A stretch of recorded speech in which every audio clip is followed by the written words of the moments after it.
Isa pong mapagpalang araw muli sa bawat isa sa atin at tayo pong muli ay sasagot ng isa sa pinakahuling katanungan po patungkol sa kaligtasan.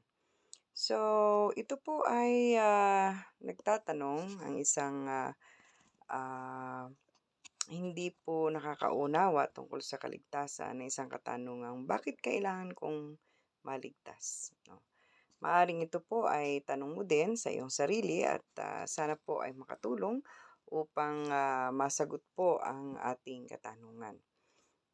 Bumalik po tayo doon sa nabanggit natin, doon sa ating last message na paano ko matatanggap ang kaligtasan kahit ako po ay isang makasalanan. Nag-base po tayo doon sa Acts 16:31 doon. Ngayon po babalik tayo doon, doon sa Acts 16:31 doon sa isang jail warden, no? Isa pong tagapangasiwa sa isang kulungan sa Pilipos at sinabi nga po ni Pablo at ni Silas sa kanya, o nagtanong siya kay Pablo at Silas at sinabi niya na paano ako maliligtas? No, at ang sabi nga ni Pablo sa kanya at Silas ay manampalataya ka sa Panginoong Hesus at maliligtas ka. So, ang salita pong ito ay maraming pagpapahayag o pinapahayag ng isang mensahe ang buong Biblia at ito ay tumutukoy tungkol sa isang kaligtasan ng tao. So, ang kanilang mga salita ay isa sa maraming pagpapahayag na pinagbabatayan ng isang mensahe sa buong Biblia. Ang Diyos ay naglaan ng kaligtasan para sa mga makasalanan. Maliwanag sa kasulatan na ang lahat ng tao ay kailangang maligtas. At narito ang ilang dahilan kung bakit kailangan natin o bakit kailangan mo na ikaw ay maligtas. Why do I need to be saved? No? Bakit kailangan nating maligtas? Dahil tayo ay lubos na makasalanan sa harapan ng ating Panginoon at hindi po sa kailangan natin ang kaligtasan ng ating sarili, hindi natin ito magagawa sa sarili lamang nating pamamaraan, kundi kailangan natin ng kaligtasan mula sa ating Panginoon. Itinuturo po mga kapatid, mga anak, no, sa Biblia ang kabuuang kasamaan ng sanlibutan. Ibig sabihin, ang bawat aspeto ng ating pagkatao ay napinsala dahil po sa kasalanan. So, wala hong matuwid. Walang hindi makasalanan sa mundong ito. Nasira po tayo dahil sa kasalanan. Wala kahit isa, walang makakaunawa, walang naghahanap sa Diyos. Ang lahat ay may mga kanya-kanyang takbo, no? May kanya-kanyang lakad. Lahat ay tumalikod sa Diyos. Sila ay nagkaroon ng napakasama at walang kabuluhang pagtanggi sa Diyos. Walang gumagawa ng mabuti kahit isa. Saan makikita yan? Romans chapter 3 verse 10 to 12. Kailangan natin ng isang mabuting pastol, no? Upang hanapin ang nawawalang tupa at iuwi sila, no? At tayo po yung nawawala na iyon. Subukan nating tingnan sa Romans 3:10 to 12. Gaya ng nasusulat, sabi niya doon, walang matuwid, wala kahit isa, walang nakakaunawa, walang naghahanap sa Diyos. No? Lahat ay lumihis, sama-sama sila at naging walang halaga. Walang gumagawa ng mabuti, wala ni isa. Ganyan po ang katayuan ng tao sa harapan ng ating Panginoon. So, dahil po dito kailangan natin ng isang pastol na mag-aakay sa atin sa isang matuwid at na daan at hanapin ang mga tupang naliligaw. Sino po yung mga naliligaw na yun? Lucas chapter 15, 3 to 6. Kaya't sinabi niya sa kanila, no? Sabi niya doon, at sinabi niya sa kanila, ang talinghagang ito, sinong tao sa inyo na may 100 tupa Kung nawala ang isa sa kanila ay hindi iiwan ang siyam na po at 99 sa paraan at hahabulin ang nawala hanggang sa mahanap niya. At kapag nasumpungan niya ito, ipapatong niya ito sa kanyang mga balikat. So, ganyan po ang isang mabuting pastor. At ang Panginoong Kristo ang mabuting pastor na iyan upang ang sinumang nangangailangan ng kaligtasan, dahil tayo po ay nasa ilalim ng puot ng Diyos, tayo ay karapat-dapat po sana sa galit ng ating Diyos, no? Ephesians chapter 2 verse 3, na sa kanya ay nabuhay tayong lahat sa mga pita ng ating laman at tinutupad ang mga nasa katawan ng pag-iisip at tikas na katangian ay mga anak ng puot gaya ng nasa sanlibutan. So kung wala hong kaligtasan, tayo pong lahat ay mahahatulan. Ang hindi sumasampalataya ay hinahatulan na dahil hindi siya sumasampalataya sa pangalan ng Panginoong Hesukristo. John 3:18, no? Ang sabi niya doon, ang sino mang sumasampalataya sa kanya ay hindi hinahatulan, ngunit ang hindi sumasampalataya ay hinatulan na sapagkat hindi siya sumasampalataya sa pangalan ng bugtong na anak ng Diyos. So dito, kailangan natin si Kristo, isang matuwid, upang pawiin ang puot ng Diyos at tanggapin ang ating paghatol.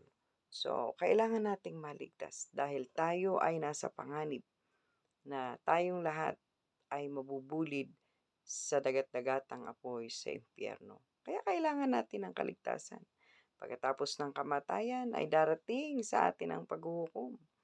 Maniwala kayo at sa hindi, haharap tayong lahat sa harapan ng ating Panginoong Diyos upang sa paghuhukom na yan, tanggapin natin kung tayo po ay naligtas o hindi. So sa Hebreo, no, makikita natin doon at kung paanong itinakda sa tao ang mamatay na minsan at pagkatapos darating ang paghuhukom. So maniwala ka man at hindi, darating ang panahon na tayo po ay haharap sa hukuman. Mahuhukom po lahat ng tao.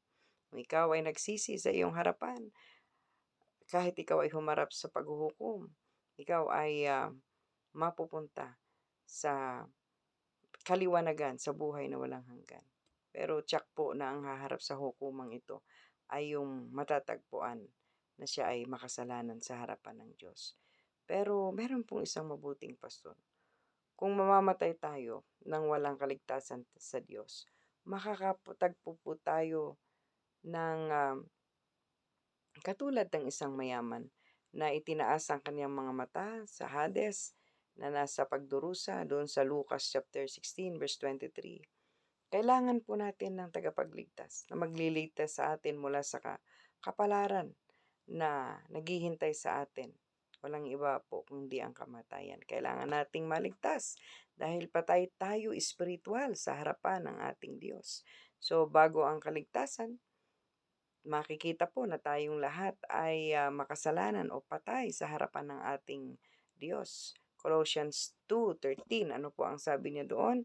At kayo na ay mga patay na sa inyong mga pagsalangsang ah, at di pagtutuli, no, ng inyong laman at binuhay ng Diyos na kasama niya at pinatawad tayo sa lahat ng ating mga kasalanan. So, makikita natin dito na tayong lahat ay makasalanan at kailangan natin ng kaligtasan. Walang magagawa ang mga patay para sa kanilang sarili.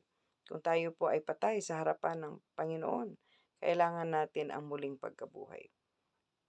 Kung tayo po ay namatay spiritually, hindi natin makita ang katotohanan dahil sa kasalanang bumabalot sa atin, kailangan po natin magkaroon ng um, kaligtasan. So, kailangan nating muling mabuhay, kailangan nating mabigyan ng buhay sa pamamagitan ni Kristo na siya lamang ang makakapaglaban sa atin mula sa kamatayan na tinaglay natin ang tayo po ay magkasala sa harapan ng ating Diyos. So, kailangan nating maligtas dahil ang ating puso ay pintigas ng kasamaan. Lahat ay nagkasala sa harapan ng Diyos. Ang bawat puso po ay, alam mo niyo ang puso ay mapaglinlang 'no, hindi niya maamin na siya ay nagkasala sa harapan ng Diyos. Pero kung titingnan po natin at palalambutin ang ating puso ng salita ng Panginoon, tayo pong lahat ay kailangan ng kaligtasan. Kailangan mo ang kaligtasan mula sa kamatayan. Jeremias 'no, 17:9, ang puso ay mapaglinlang higit sa lahat ng bagay at lubhang may sakit sino mang, makakaintindi nito. So 'yan makikita natin na ang puso ay mapaglinlang. Kailangan po nating palambutin ang ating puso upang tayo ay, magkaroon ng, pagsisisi at kailangan natin na, sa pamamagitan ng kanyang banal na espiritu ay makilala na tayo pong lahat ay humihingi ng kapatawaran mula sa ating Diyos. So, kailangan po nating maligtas dahil tayo ay alipin ng kasalanan. At si Satanas ang, nag-uudyok sa bawat kasalanang iyan. Ang Hudyo at ang Hintel ay pareho na nasa ilalim ng kapangyarihan ng kasalanan. Sabi niya po sa Romans 3:9, basahin na lang po niyo yun, ang ating likas na kalagayan ay, alipin po tayo ng kasalanan. Tayo ay, ah, na sa ilalim ng silo ng, kapangyarihan ni Satanas, nakatali sa kanyang kalooban, 2 Timothy 2:26. So, kailangan nating matubos mula sa pagkakaalipin ng kasalanan na, ah, ang Panginoon ay ang diablo 'no. So, kailangan nating lumaya doon sa kasalanang iyon na umaalipin sa atin. So, si Jesucristo po ang makapagpapalaya lamang sa atin mula sa kasalanang iyan o mula sa pagkaaliping iyan. Romans 6:18, at palibhasa'y pinalaya sa kasalanan ay naging mga alipin ng katuwiran. So, mapapasa atin lamang ang katuwiran ng Diyos kung tayo po ay mapapawalang sala sa pamamagitan ng ating Panginoong Jesucristo. So, kailangan nating maligtas dahil kalaban natin ang Diyos. Kung hindi natin tatanggapin ang kaligtasan, ang maghihintay sa atin o naghihintay sa atin ay ang puot ng Diyos. So, ang pag-iisip na pinamamahalaan ng laman laban sa Diyos, hindi po ito nagpapasakop sa batas ng Diyos, no? Kung papairalin natin ang ating flesh, ni hindi nito magagawa. Ang mga nasa kaharian ng laman ay hindi po makakalugod sa harapan ng ating Panginoon. Romans 8:7-8, no? Kailangan natin ang ating Panginoong Kristo, ang prinsipe ng kapayapaan. So, upang tayo ay ipagkasundo sa Diyos at dalhin tayo sa pamilya ng Diyos bilang mga anak na inampon. So, dahil tayo po ay nangangailangan ng kaligtasan mga kapatid, wala hong na makapagbibigay sa atin ng kaligtasan iyan kung hindi ang sinasabi nating prinsipe ng kapayapaan, ang Panginoong Kristo lamang. So, nang sabihin po ni Jesus kay Nicodemo, kailangan mong ipanganak na muli. Binanggit niya ang pangangailangan doon sa John 3:7, ang pagiging maligtas, ang pagtanggap sa bagong kapanganakan ay hindi lamang isang magandang idea o isang banal na mungkahi, no? Mungkahi sa atin. Ang pinakamalalim na pangangailangan ng kaluluwa ng isang tao ay dapat tayong maipanganak na muli sa espiritu ng katotohanan. So, kung tayo po ay kumbinsido na kailangan nating maligtas, mangyari lamang po na tayo po ay manalangin ng isang panalangin ng pagsisisi. At nais kitang ipanalangin sa oras na ito upang tanggapin at kilalanin na kailangan mo ang kaligtasan sa iyong buhay. So, bakit kailangan natin ang kaligtasan? Dahil tayo po ay makasalanan. Tayo po ay manalangin. Ama, sa oras na ito, kinikilala ko po na kailangan ko po ang kaligtasan sa aking buhay dahil ako po pala ay alipin ng kasalanan. At ang kasalanang ito ay pinangungunahan ng diablo o ni Satanas upang ako ay alipinin mula sa ilalim ng kasalanan. Pero meron pong isang tao na nagkatawang nagkatawang tao ang Diyos na ito ng aming Panginoong Hesukristo upang sa pamamagitan niya ako ay mapalaya mula sa pagkaalipin ng kasalanan at pagkaalipin ng, ng kamatayan sa pamamagitan ng, ni Satanas na umaalipin sa akin. Pero sa araw na ito, nais kong mapalaya mula sa kasalanan at sa pagkaalipin ng dyablo.